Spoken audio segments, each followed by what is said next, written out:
I look at your career, and you've got the All-Star berths, you've got the no-hitter, you've got leading the league in wins. How important would a ring be for Carlos Zambrano? It is. That's why you play for, to be honest, at the beginning of any career, any player that go to the big league always think about make money, for help, especially when you come from South America, you come from poverty. You always think and make money and help your family. But there's one point that you get that you say, well, I have been blessed by God, but I need one more thing, to go happy. I need one more thing when it comes to your career, and it is the ring. It is win a championship, and that's why I'm still in baseball. Well, you're only 32. Obviously, you got some good years ahead of you, but you talk about when you first got into this to make money to help your family. You grew up in a household with 7 brothers and some cousins that helped put some money together to help you first get your real good look to get signed back when you were 16.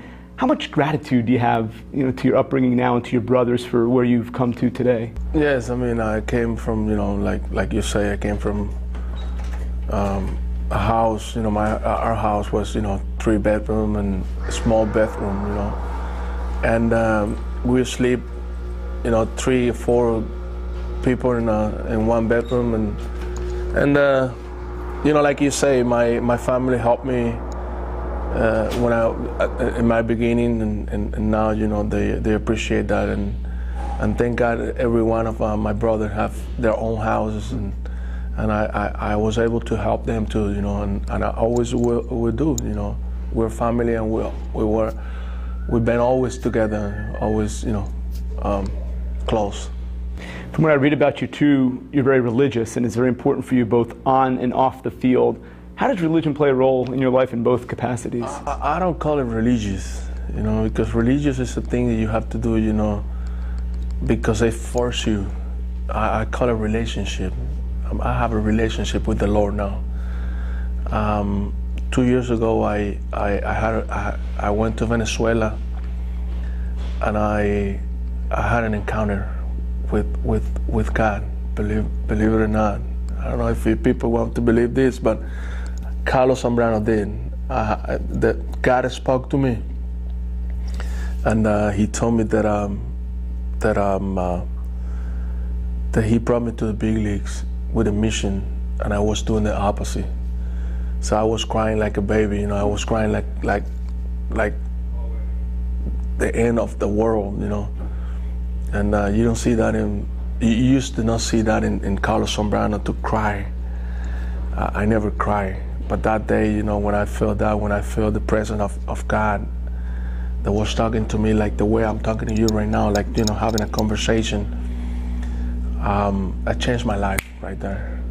It changed it immediately, and now I have a relationship with God. It's not a religion, it's a relationship. It's a communication. I can't live without Him.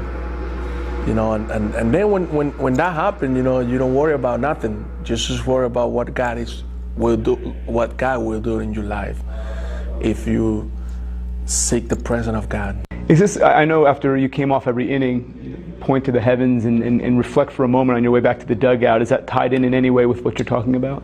Well, that's another thing. I grew up. My dad always taught me about Jesus. About I go to church. I went to church, every Sunday, like every child that their father, go to church. And but when I came here to the United States, I was going to church, but it was some point in my life in Chicago that I stopped going to church. But I still giving thanks to God, every time I go to the, even if it is bad inning, good inning, whatever. Because I see people, that always, do things when they're doing good, but when they're struggling, they don't do nothing. No, God is always the same. He deserves all the glories. The reason that I do this when I come out of every inning is because He deserves all the glory I'm nothing. I mean, I'm just a blessed guy from Venezuela that God gave him the ability and tool to play baseball. And I thank God for every moment, for every single moment that I'm in the big leagues. Well, you look good in the Iron Pigs uniform, and I think you look very good in the Phillies uniform, but I'm going to remember you, and a lot of people are going to remember you as a Cub. One of the top all-time pitchers ever to wear the Cubs uniform. A little bit of a bitter ending towards the very end of your career, but do you still feel like deep in your heart when it's all said and done that A, the relationship is good with Chicago and with the Cubs organization, that you will still always have Cubs blue inside of you? Yeah, I mean, like you say, when you think of the Philadelphia Eagles, you think about Donovan McNabb. When you think of Chicago Bulls, you think of Michael Jordan.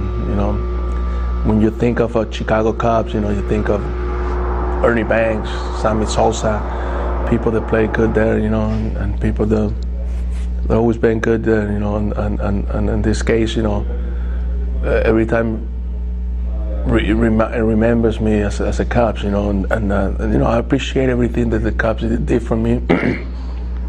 It was a good relationship, I think the one that messed it up was me. I never blame them. I never blame anybody. I never blame the manager. I never blame nobody. It was my fault, because I didn't have a relationship with the Lord, and I was, immature, and I was, I can say I was not behaving, sometimes like a professional, but I blame myself to continue with the Cubs because it was all my fault. But you did have some good years. Like, what's your biggest highlight? What are you most proud about from your time there? Well, I think I had a good career, with the Cubs. In 11 years, I won more than 120 games. My ERA was 3.6 something. My problem wasn't pitching. My problem wasn't, off the field. You never will see any history about Carlos Zambrano fighting in the street or doing this in the street. Nothing. I mean, my problem was only, between those two lines. Once the game started, I couldn't control my emotion, and that was my problem. I think, in Chicago, if I keep that, if I kept that in control, I think it would be, better. The relationship would have ended like that, But I think for me, talking about numbers and put good effort in the field, I think I behaved good. 120 some wins, 90 some losses, 300 some, 3 some ERA. Yeah, that's good. That's good numbers. Second most strikeouts, So obviously very good numbers. You also hit well. No pitcher since 1974 has hit more home runs. You won 3 Silver Slugger awards. Can you hit? And how would Big Z the pitcher fare against Big Z the hitter? Well, I take everything seriously.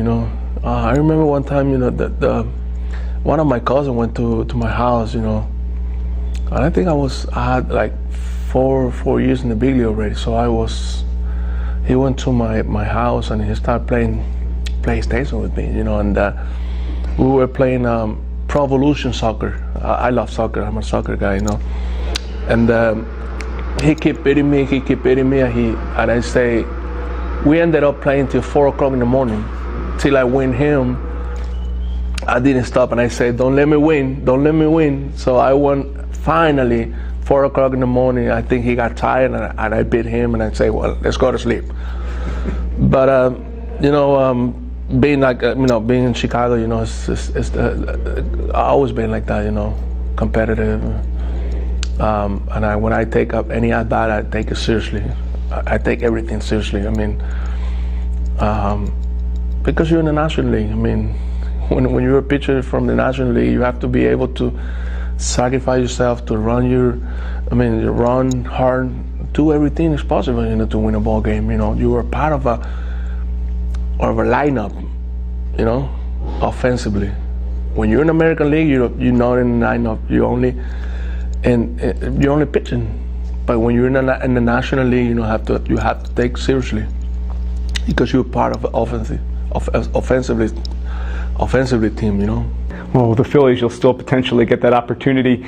Before I let you go, you know, Cubs fans still kind of are bitter about the name Steve Bartman. How are Cubs players? Well, you know,